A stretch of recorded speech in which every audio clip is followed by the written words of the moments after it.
नमस्कार। उद्यमिता मित्र बिहार से अमित मधुकर का एक बार आपको फिर से नमस्कार। 2025-26 के लिए मुख्यमंत्री उद्यमी योजना के लिए अप्लाई करने का डेट आ गया है। बहुत खुशी की बात है। बहुत मुख्यमंत्री उद्यमी योजना जो पहले से चल रही थी वो योजना फिर से आ गई है। 25 फरवरी 30 मार्च के बीच में अप्लाई करने का समय दिया गया है और पिछले वर्ष की भांति ही अप्लाई करने का पोर्टल सेम है। इसमें बहुत अलग चीज नहीं दिया गया है और पिछले वर्ष ही 2,000 का योजना आया था। सेम केस इस बार भी उतना ही है। 9347 लोगों को पूरे बिहार में इस योजना का लाभ मिलेगा।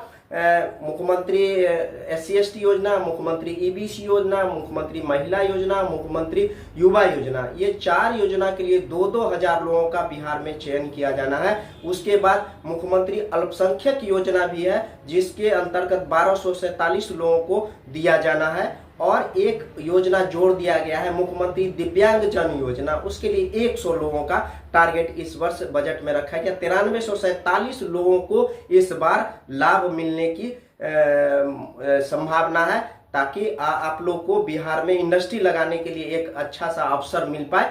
लोन के लिए आवश्यक कागजात जो पहले की तरह थे सेम कागजात है। इसमें कोई अलग से कागजात देने की जरूरत नहीं है। GST भी बाद में ही बनेगा। एक रजिस्ट्रेशन के क्रम में एक चीज मांगा जा रहा है, मतदाता प्रमाण पत्र। जो आपके वोटर कार्ड में जो नंबर है उस नंबर का उसमें जरूरत होता है। अगर आप इसमें अप्लाई करते हैं तो जिनको नया इंडस्ट्री लगाना है उन्हीं के लिए रजिस्ट्रेशन हो पाएगा। अगर कोई जिनका पहले से कोई इंडस्ट्री है, कोई धंधा है, अगर वो रजिस्ट्रेशन करते हैं तो उनका रजिस्ट्रेशन नहीं हो पाता। इसलिए जब अप्लाई करिएगा तो हमेशा ध्यान रखना है कि आपको नया इंडस्ट्री के लिए अप्लाई करना है। उसमें पहले की तरह रजिस्ट्रेशन होगा, ईमेल मोबाइल नंबर से रजिस्ट्रेशन होगा। उसमें आप पासवर्ड अपने मन से 8 अंक का जनरेट करना। पासवर्ड जनरेट करने के बाद आपको लॉगिन करने के लिए दिया जाएगा जिसमें आपका डिटेल भरना है। और जो बिहार के निवासी हैं वो बिहार में ही इंडस्ट्री लगाएंगे, बिहार से बाहर इंडस्ट्री नहीं लगा सकते हैं। इसके लिए कागजात की जरूरत जो बिहार का नागरिक हो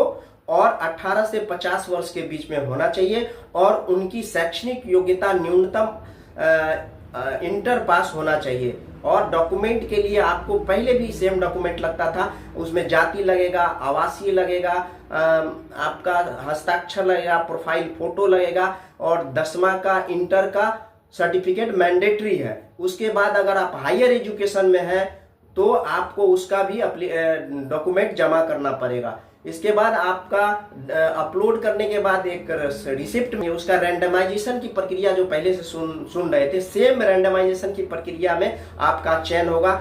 किसी तरह का उस पक्षपात की संभावना नहीं रह जाती है। इसीलिए आप जो डॉक्यूमेंट था उस डॉक्यूमेंट से भी अप्लाई कर सकते हैं। अगर आपके पास ताजा डॉक्यूमेंट है तो भी कीजिए। जाति बनवाने के संदर्भ में महिला के केस में उनके माँ के यहाँ का जो डॉक्यूमेंट है वही डॉक्यूमेंट लगेगा जाति प्रमाण पत्र के संदर्भ में। और पुरुष के लिए कोई दिक्कत नहीं है। इस योजना को थोड़ा सा बता देते हैं कि मुख्यमंत्री उद्यमी योजना में जो एक बहुत ही महत्वाकांक्षी योजना है। बिहार में प्रथम पीढ़ी के उद्यमियों को इंडस्ट्री लगाने के लिए सरकार जो है रिवॉल्विंग फंड की तरह देती है जिसमें 50% जो है अनुदान है। 10 लाख का योजना है। आप जानते हैं कि पिछले दिन भी जो 2 तरह की योजनाएं आती थी।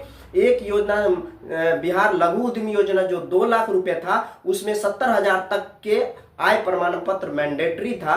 वो 100% अनुदान था, वो वापस नहीं लिया जाना था। लेकिन मुख्यमंत्री उद्यमी योजना जो 10 लाख तक के है उसमें 5 लाख रुपया आपका माफ है।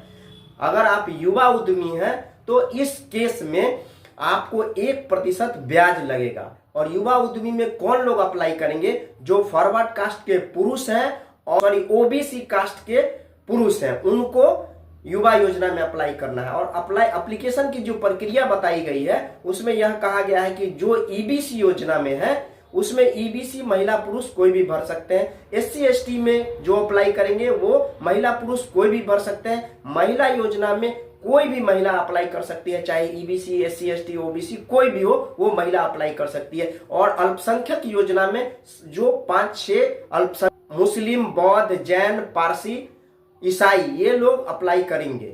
उनके लिए 1247 सीट दिया गया है। और विकलांग जो लोग हैं उनके लिए 100 सीट दिया गया है। उसमें 40% तक आपकी विकलांगता सर्टिफिकेट बना हुआ है तभी जाके आप इसके लिए एलिजिबल होंगे। रैंडमाइजेशन के बाद आपका लोन की जो प्रक्रिया है उससे पहले आपको 6 दिन का मैंडेटरी ट्रेनिंग होगा, वो आवासीय नहीं होगा, गैर आवासीय होगा। उसके बाद डीपीआर भर के देना पड़ेगा। एसएलआर जमा करने के बाद आपका जो है सो खाता में डीबीटी के नहीं है, तो डॉक्यूमेंट बनाने की जो प्रक्रिया है उसमें समझते हैं कि आप बढ़िया से डॉक्यूमेंट बना के अच्छे से कर सकते हैं। अप्लाई करने के टाइम में हमेशा ध्यान रखिए कि रजिस्ट्रेशन जिस कैटेगरी में उसी कैटेगरी में करना है, और अगर जिस जिला में है उसी जिला के लिए अप्लाई करना है। तो बस तैयारी कीजिए, अप्लाई कीजिए। बिहार में आप ही की जरूरत है। आप सच्चे रूप से इंडस्ट्री लगाने के लिए तैयारी कर रहे हैं, बिहार सरकार मदद कर रही है, आप अपनी उड़ान दे सकते हैं। इस वीडियो को यहीं तक रखते हैं। नमस्कार। अगली वीडियो में विशेष बातें